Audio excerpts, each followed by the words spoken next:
ইসলামী ছাত্র শিবির প্রত্যেকটা ক্যাম্পাসেই কাজ করেন, ক্যাম্পাসে আছেন। বাংলাদেশে যদি কোনো ছাত্র সংগঠন থেকে থাকে সেটা হলো বাংলাদেশ ইসলামী ছাত্র শিবির। ছাত্রলীগের মতো সংগঠন, সন্ত্রাসী সংগঠন, তারা আবরার ফাহাদকে হত্যা করেছে। কাজেই এই জায়গায় ছাত্রলীগের রাজনীতি স্পেশালি নিষিদ্ধ হওয়া উচিত। ইসলামী ছাত্র শিবিরের প্রত্যেক জনশক্তি, দায়িত্বশীল নেতা বা লিডার আমরা যাই বলি, তারা প্রত্যেকেই ছাত্র।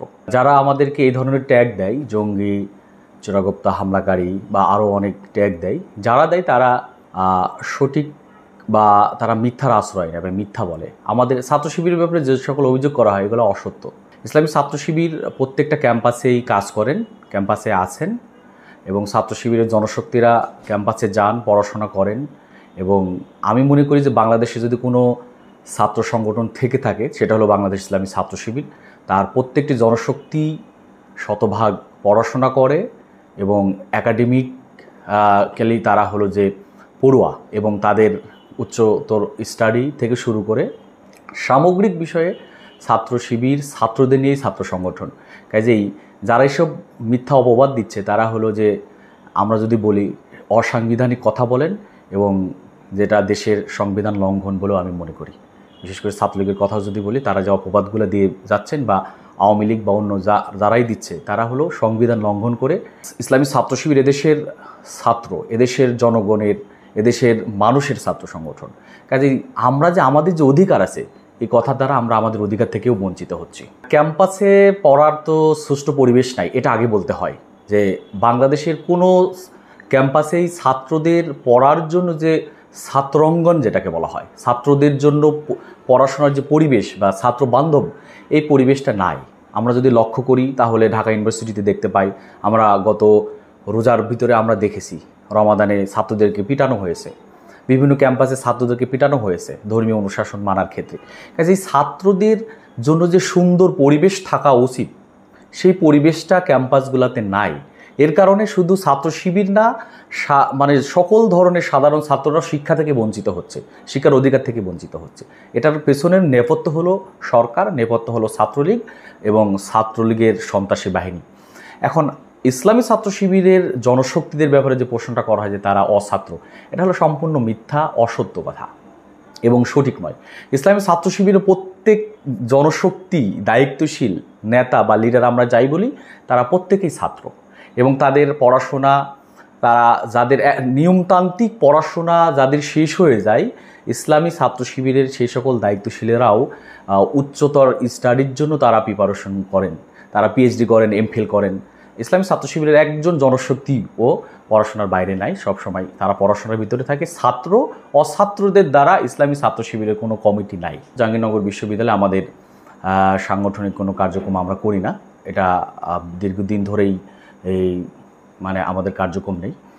কিন্তু জগন্নাথ বিশ্ববিদ্যালয় বা ঢাকা বিশ্ববিদ্যালয়ে আমাদের কার্যক্রম আছে, আমাদের ভাইরা কাজ করেন, ইসলামী ছাত্র শিবিরের কমিটি আছে, সেখানে কাজ করা হয়। কাজেই আমরা কাজ করি। আমাদের শুধু ইসলামী ছাত্র শিবির ক্যাম্পাসে যায় না এই কথাটা সঠিক নয়, বরং কোনো ছাত্র সংগঠনকেই ক্যাম্পাসে যাওয়ার, প্রবেশের বা ছাত্র রাজনীতি করার যে অবস্থানটা নিশ্চিত করা, এটা তো সুযোগ তো কেউ কোনো সংগঠনই পাচ্ছে না। কাজেই সেই পরিবেশটা পালে ইসলামী ছাত্র শিবির ক্যাম্পাসে, মানে তারা ক্যাম্পাসে তাদের কার্যক্রমকে শো করবে, দেখাবে এবং ইসলামী ছাত্র শিবির কার্যক্রম সকলে তখন দেখতে পাবে। তবে ইসলামী ছাত্র শিবির কার্যক্রম সকল ক্যাম্পাসে আছে। বুয়েট ক্যাম্পাস 2019 সালে যখন ছাত্র রাজনীতি নিষিদ্ধ হয়, ছাত্রদের দাবি এবং ক্যাম্পাস প্রশাসনের দাবি বা শিক্ষক সকলের দাবির প্রেক্ষিতে যখন ছাত্র রাজনীতি নিষিদ্ধ হয় 2019 সাল থেকে, আমরা আমাদের কার্যক্রমকে সেই সময় থেকে কমিটিকে বিলুপ্ত করি এবং আমরা আমাদের কার্যক্রমকে এখানে স্টপ করি। এক্ষেত্রে আমরা স্পষ্ট করে বলতে পারি যে বুয়েটে আমাদের এখন কোনো কার্যক্রম নাই। আপনারা যে কমিটিগুলো দেখছেন বা সোশ্যাল মিডিয়াতে বা বিভিন্ন জায়গাতে আমরাও দেখতে পাচ্ছি, কমিটি নিয়ে একথা স্পষ্ট করে বলতে হয় যে কমিটি যেহেতু আমরা স্পষ্ট করেছি 2019 সাল থেকে আমাদের কার্যক্রম নেই, সেখানে ইসলামী ছাত্র শিবিরের কমিটি নেই। কাজেই এটা হলো যে এইরকম হতে পারে, যেটা আমরা মনে করি যে আওয়ামী লীগের গঠিত সিআরআইয়ের, অর্থাৎ সহজ করে যদি বলি আওয়ামী লীগের গুজব সেল, ছাত্রলীগ, তারা নিজেরাই এরকম একটা প্রোপাগান্ডা ছড়িয়ে নতুন করে প্রেশার ক্রিয়েট করতে চাচ্ছে ক্যাম্পাসে এবং তারা তাদের নিষিদ্ধ রাজনীতিটাকে বৈধ করার জন্যই মূলত এই সকল কমিটি বা আনুষঙ্গিক নাম ছড়িয়ে বা ট্যাগ লাগিয়ে তারা নিজেদের বৈধতা নিতে চায়, এটা ছাড়া আর কিছু না। এখানে ছাত্র রাজনীতি তারা করবে বিষয়টা এরকম আমি মনে করি না, কারণ তারা কোনো ক্যাম্পাসে ছাত্র রাজনীতি বৈধ কোনো সুষ্ঠু ধারার কোনো রাজনীতি সৃষ্টি করতে পারে নাই। কাজেই তারা তো এখানে আধিপত্য বিস্তার করতে চায়, অর্থ লুট করতে চায় এবং তারা নিজস্ব টেন্ডারবাজিগুলোকে বৈধতা দিতে চায়। এই জন্য তারা এরকম কিছু ব্যক্তিদের নাম টাম ছড়াইয়ে তারা চাচ্ছে যে শিবির আছে, শিবির ট্যাগ দিয়ে তারা ক্যাম্পাসে বৈধতা নিতে চায়, এটা ছাড়া আর কিছু আমি মনে করি না। প্রথম হলো যে শুধু বুয়েট ক্যাম্পাসেই না, আমরা বাংলাদেশের সকল ক্যাম্পাসেই তো অস্থিতিশীল অবস্থায় আছে, ছাত্র রাজনীতির সুষ্ঠু কোনো পরিবেশ নাই। এক্ষেত্রে বুয়েট ক্যাম্পাসের ব্যাপারে এতটুকু বলতে পারি যে ছাত্ররা যে দাবি তুলেছে বা ছাত্ররা এখনও সেই দাবি থেকে সরে যায় নাই, এটা আমার জানা।